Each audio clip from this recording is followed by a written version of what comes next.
Okay. Right. So, the purpose of these sessions, right?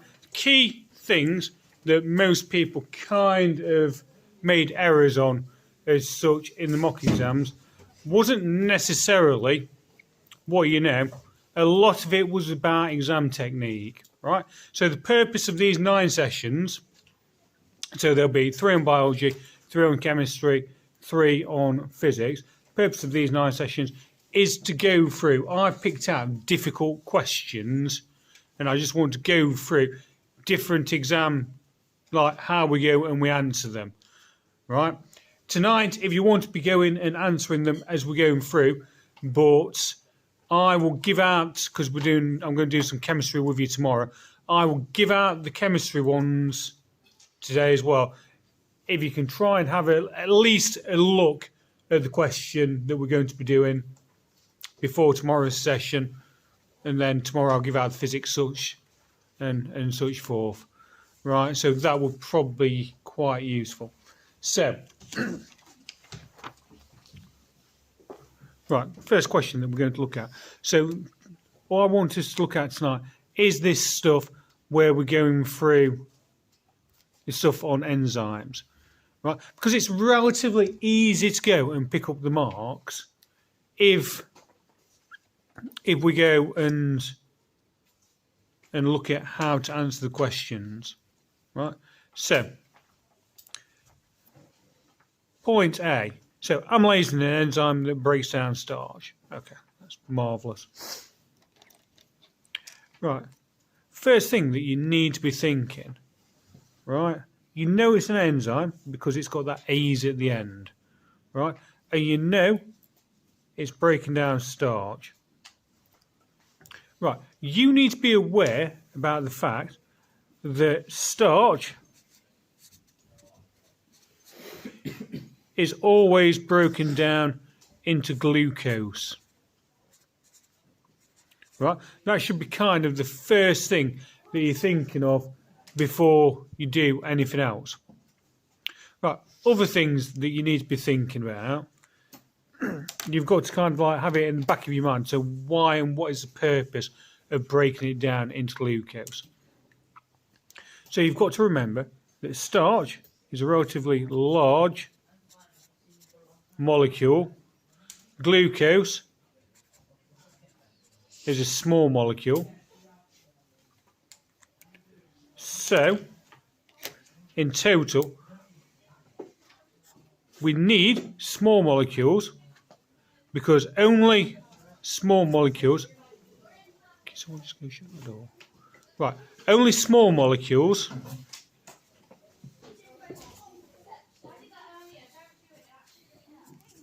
So only small molecules can actually diffuse from your digestive system into your bloodstream.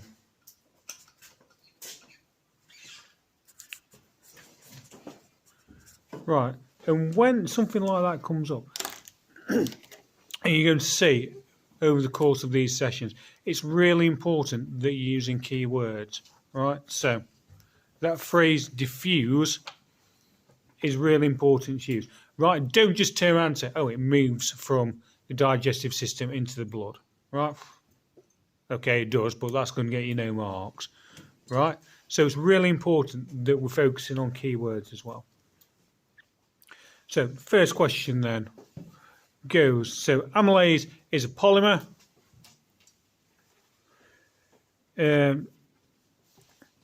So the type of smaller molecules, right, so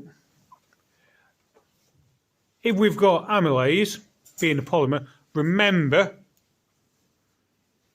it's also worth remembering that enzymes are types of proteins, right?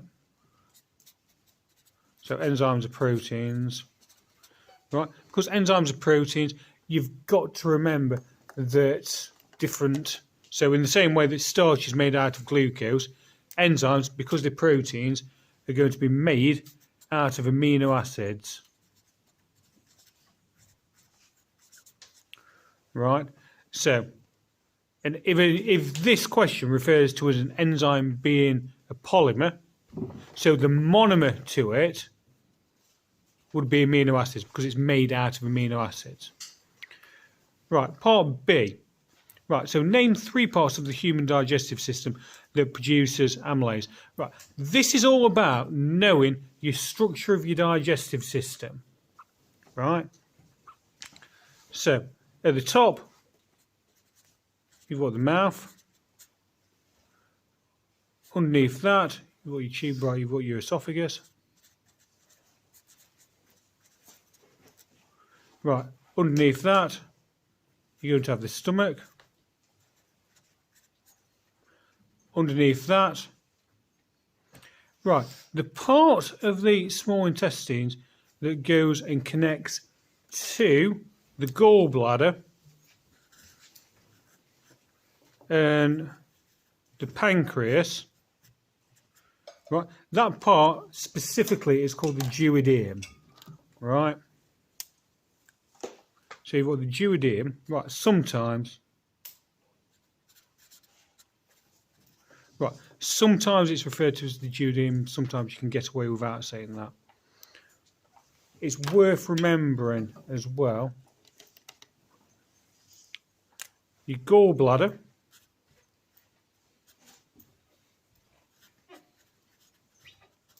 right, that stores bile. Right, bile emulsifies fats. Right, so fats are big blobs, your bile goes and breaks up, it's a bit like washing up liquid. Right, and your pancreas. Right, remember that your pancreas goes and produces pancreatic juices.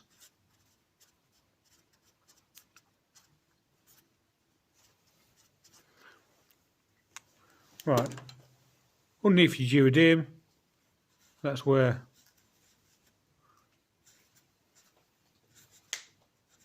you've got your small intestines, right?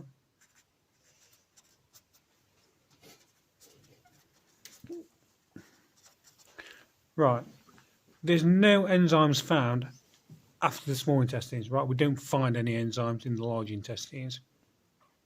It's not very often that they'll actually go and talk about the large intestines when we go and look at the digestive system in terms of exam questions.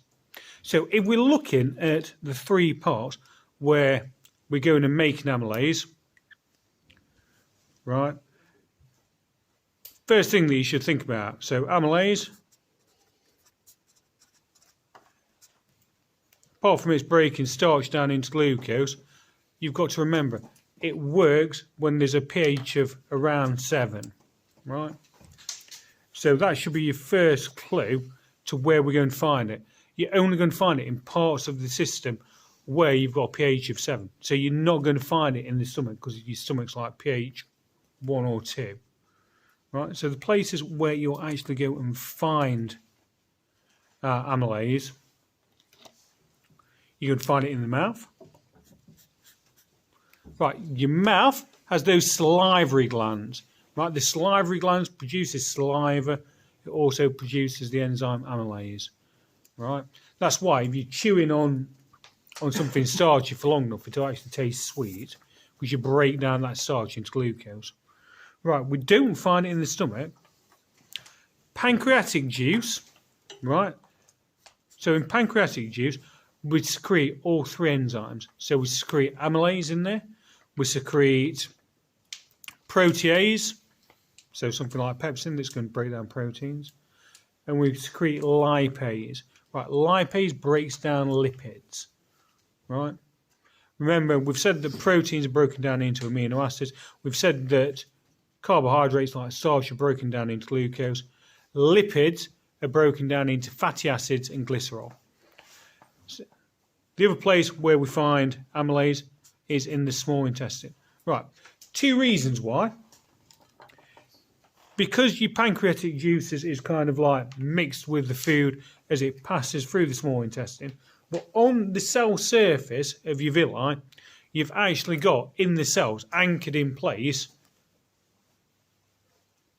amylase enzymes, right? They're there, anchored in place, right? So they would be the 3 places where you'd find this. Right, in terms of getting the marks, it's neither here nor there. you'd get 1 mark for saying one, but to get 2 marks, you need to make sure that you say all 3, right? So this point where it says 3 parts is really important. Don't go and forget that it's asked for 3 parts, because quite often people go and they put a couple of things down and they don't read the question properly, right?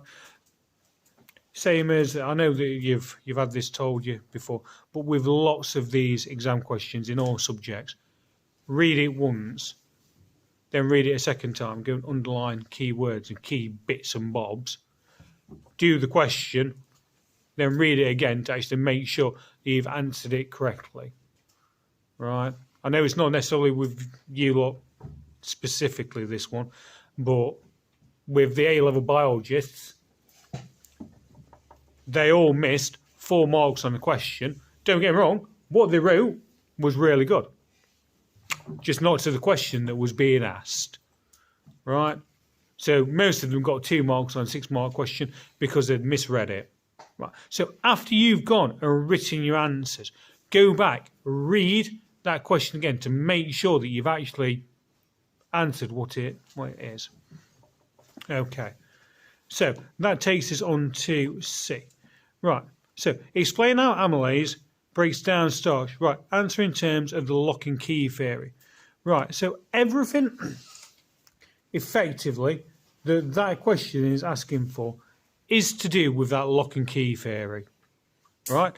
It's worth 3 marks, so you have to say 3 things. So we're going to start off, right, with your enzyme and your substrate. Right, all the substrate is what's being broken down, right? So you've got your enzyme, and there you've got your substrate. Right, it's really important as well, when you're talking about the enzymes, the part of it that's going to go and do all the work is the active site.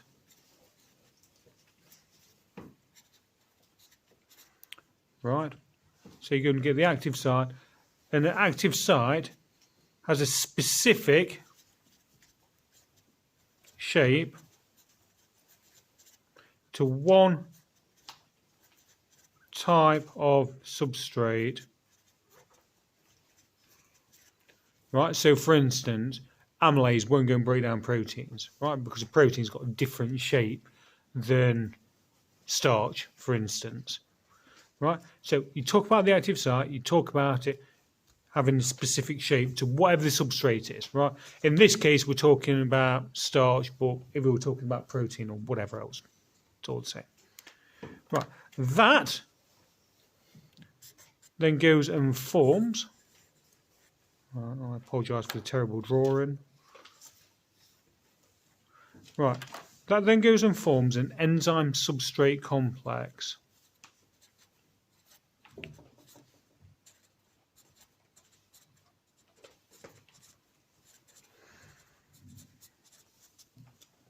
Right, so that's the second part. So you form an enzyme substrate complex.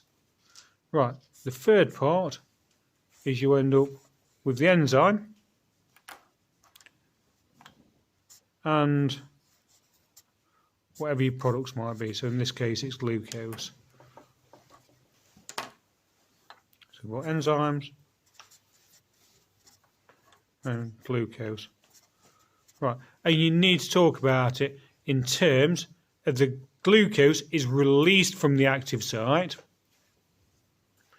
Once it's released from that active site, that enzyme can then go on and catalyse more reactions, right, because it's a catalyst, right? Technically, we refer to as enzyme as a biological catalyst. What does it, what was it, enzyme what? Enzyme substrate complex, right? So that's where basically, so you've got your enzyme, it's kind of that shape, your substrate, it goes and binds into it, right? And your enzyme has that active site is specific to that shape of substrate that goes and binds into it.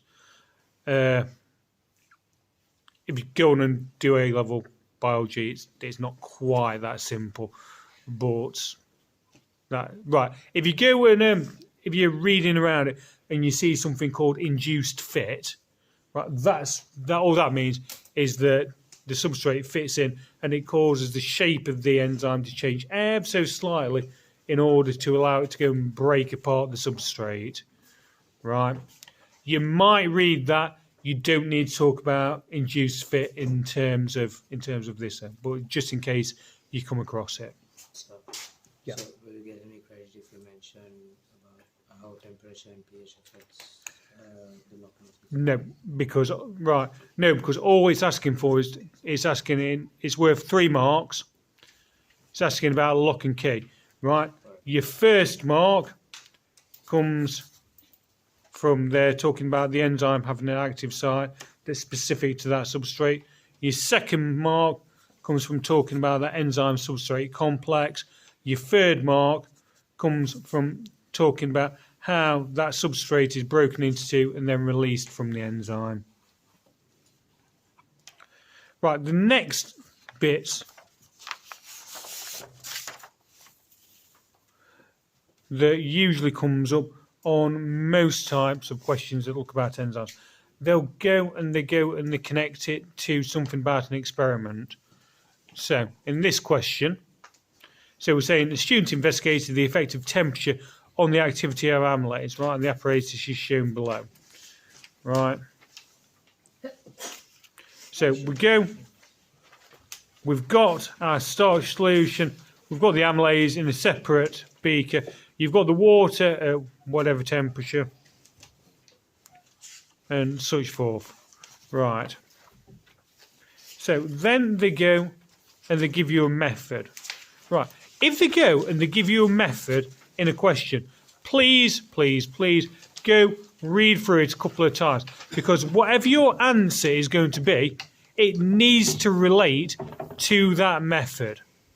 Right, so they're setting up the apparatus as shown on the previous page. Right, so after 5 minutes, pour the starch solution into the amylase, or the amylase into the starch solution. Right, the point of doing that,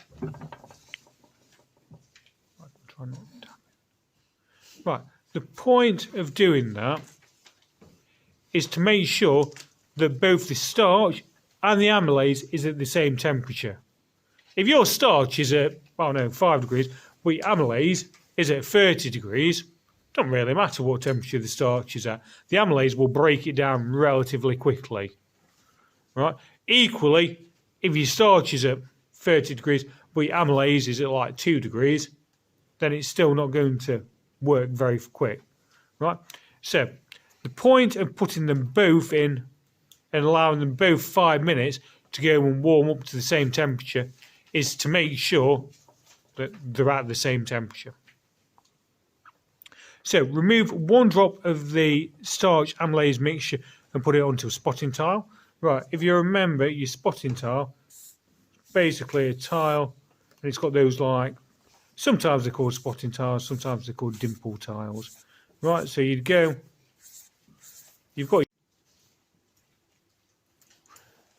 point of doing one straight away is to make sure that there's no glucose in there to start off with, to make sure it is actually starch.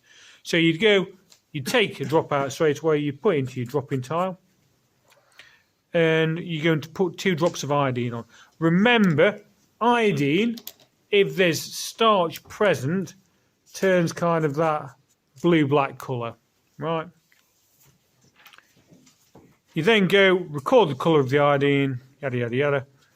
And then you repeat those steps every 5 minutes until your solution just ends up saying, just stays yellow. Right? When it says yellow, that means that all of the starch must have been broken down. Right? Because if there was starch there and it was still present, then it'd turn black. Right? So, D.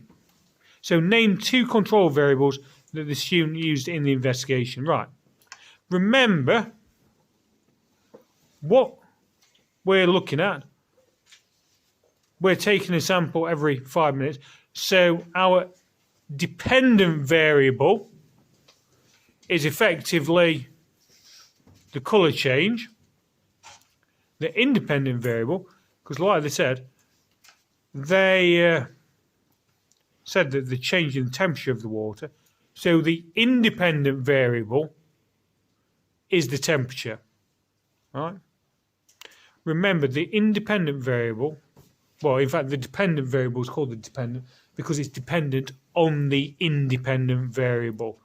So the dependent variable is what we're measuring. The independent variable is what we're changing. So everything else needs to stay the same. So name 2 control variables that the student used. Right, you'd have to keep the starch concentration the same each time. Right? If you've got one where it's got a really high starch concentration and one where there's next to no starch in it, then regardless of the temperature, the one where there's next to no starch in it is all going to get broken down a lot quicker. Right? Probably, you remember your control variables, you can't turn around and talk about we need to use the same equipment. Right, the equipment's almost irrelevant. We talk about equipment if we talk about accuracy or precision. It's never a control variable then. It might also be something like if you're stirring one, you've got to stir the other. Because if you're stirring it, then that artificially goes and increases that rate of reaction. Right? So you'd probably need to make sure that you're not stirring either of them. You could also talk about the concentration of amylase. That'd also be fine. Stuff like that. So they are all kind of some of the control variables that we'll need to be aware of. So E, why did the student leave the starch solution in the amylase for 5 minutes before? Right, we've already talked about that. To make sure that they're both at the same temperature. To make sure they're actually at the temperature that you say you're going to be measuring. It's no good saying, right, I'm measuring it at 5 degrees, when actually it's at 10 degrees or 7 degrees or whatever.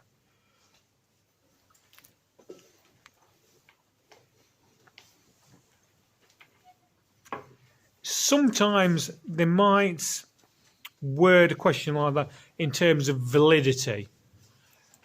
By keeping both your amylase and your starch solution at the same temperature, that makes your results more valid, right? Because it means that you're removing or you're decreasing the chance of any sort of experimental error. Okay, so next thing, we've got our table showing our results. So you've got the temperature. So at 5 degrees, it didn't turn yellow.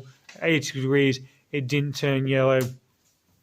And there's various times in between. So what conclusion can be made about the effect of the temperature of amylase between 20 and 65? Right. This is another place where people go and misread the question because they talk about 5 degrees and 80 degrees. Right? You've got to make sure that you're only talking about from there to there. In terms of this bit of the question, you can ignore the 5 degrees and the 80 degrees. So the conclusions that you make, right, effectively, if it doesn't turn colour, well, if it stays yellow after the shortest amount of drops, that's the temperature that the enzyme is going to be working best at, right, because it's worked the fastest. Right, remember we use the phrase optimum when we go and we talk about the best conditions for the enzyme to be working at, right? So you talk about the fact that it's optimum temperature according to the... Right, that takes us on to explain the results at 5 and 80, use the table. Right, this is worth 5 marks. Right, there's lots of things that you can say that will get you the 5 marks. Right, the first